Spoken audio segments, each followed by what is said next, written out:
Hey, what's going on, Facebook family? I got a couple minute public service announcement. I'm going to summarize something important. Uh, in my neck of the woods, with what we do at Legal Shield, August is they call Make a Will Month. It's a push to help families get their wills in place and estate planning updated and that kind of thing. I signed up for a 1 hour seminar by a wealth management company out here in Southern Alabama that was doing some estate planning teachings on the difference between a trust and a will, right? So, fun fact though, a portion of their talk was about tax planning, and they shared a quote from a U.S. Supreme Court judge in the 1930s on a ruling, and he's quoted as saying, "There are two tax systems in America: one for the informed, one for the uninformed." Oh man, that's heavy. I feel like that could apply to a lot of things. Definitely the legal system, which is something that I'm involved in, is helping people have access to the legal system. There's certainly, people with the economic means to access the legal system and use it to their advantage. And traditionally, people who don't have the means, they're still using attorneys and lawyers. It's just not theirs, right? Every time you sign a contract or a document or anything like that, somebody else's attorneys have looked at those. So anyway, I thought that was interesting. They also showed some really disheartening information on inflation. And we played a little game of guess the price of something in 9606, 30 years ago. And it was not encouraging, to say the least. So anyway, trust versus wills. First of all, they said, I'm going to summarize something that they were already summarizing. This is just, a little bit of tip of the iceberg education. There's basically three types of estate planning. There's will-based estate planning, there's trust-based estate planning, and there's do-nothing-based estate planning. And unfortunately, like 75% of Americans are in the do-nothing estate planning category. Not a good spot to be in, because here in Alabama, and a lot of states are like this, the state of Alabama probate courts will automatically decide everything that happens to anything related to your estate, any types of assets, properties, money, beneficiaries, all that stuff. State of Alabama probate court, they determine that. Don't leave things up to the hands of the state, of the flipping government to decide what happens to your stuff. People, please. They already have enough influence over our lives and the things we try to do and our money and all this. They don't need to have their hands in what you want your life's work and accumulations to go towards, right? Whether you got family or not, or friends or church or charities, whatever it may be, you decide. Don't let the government decide. And that's why I love the Legal Shield model, because for $40, give or take, you can have your estate planning caught up, right? You can get, and that leads me into this, you can get into at least the will-based estate planning category.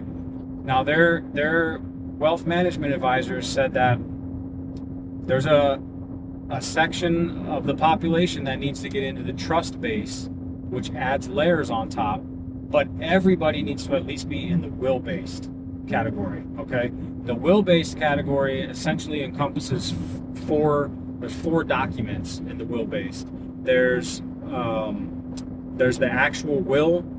There's like your durable power of attorney. Let me see, I have some written down. There's the living will, and there's the healthcare power of attorney. Your actual will is like what happens to your stuff after you die, right? That's your AD, post-death, after-death documents. The rest are all established for if you get incapacitated, you can no longer make decisions. What are those things that you want done if something happens to you and you can't advocate for yourself? Also, who are you going to appoint to basically be the quarterback of that part of your life if you can't make those decisions? So that's why the durable power of attorney and the living will, healthcare, all those things are important, and that's all encompassed. Those four things are typically encompassed into the will, right? That's what you call getting your will done. The trust base, there's the revocable trust and irrevocable trust. These are extra layers of things, right? the main point on the irrevocable trust is that it has a lot to do with the tax side of things and setting people up to not be dealing with a tax burden. It comes with a loss of some control over things that you appoint with your assets and whatnot. So basically, if you have an irrevocable trust and you name who that person is, you know, you want your trust with them to be irrevocable, essentially. So that's just, you know, a broad overview. The will-based side is much less expensive, and it covers things that you need at least to get your family out of a situation where they're going to be dealing with fighting each other, fighting the state, losing things. You don't need that, right? Estate planning is a little more complicated in terms of the trust and typically is more expensive. So they had some options on how they go two routes. This wealth management company, they did a great job today. It was a free lesson at the library. But they, you know, when it gets to those portions of their services, they partner out with a lawyer in the area locally that does those specific things. And it's not $40 a month. Even if you added up to $40 a month for the whole year, 200, 400, 480 bucks, you could essentially pay less than $500, have your entire will-based side of your estate planning done and executed by a law firm, and have 12 months of unlimited access to a law firm in every state you go to for contract review, speeding tickets, moving traffic violation stuff, audits, if you have tax questions. I mean, it's crazy. The value is crazy. So that's my soapbox. That's a big part of why I educate people on it. There's an incredible business model attached to it to help people access those services, similar to an insurance broker, you know. But that's a big part of why I'm doing it. To go in there and see, I was the youngest person in this room. There was 25 people in there.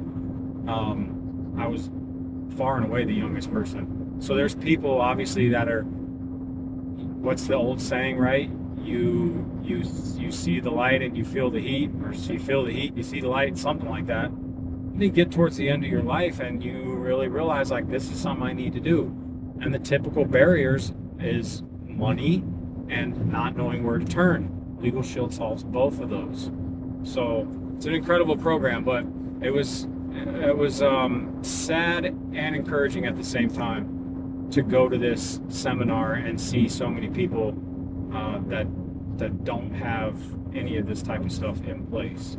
So that's a big part of why I do what I do. It's August. If it's something that you're interested in, holler at me. Send me a message. I'll get you information on how it works. We're going to get ours updated this month too. We haven't had an update on ours since we had moved and bought property and these types of things. So we need to do that. And Legal Shield allows us to do that at no cost. It's part of our membership. So, all right. Hope that was helpful for y'all. The biblical tie-in, I guess, would be Proverbs. Righteous man leaves an inheritance for his children's children, right? It's one thing to accumulate. It's another thing to execute and make sure you know where all that stuff's going. So, all right. Grace and peace.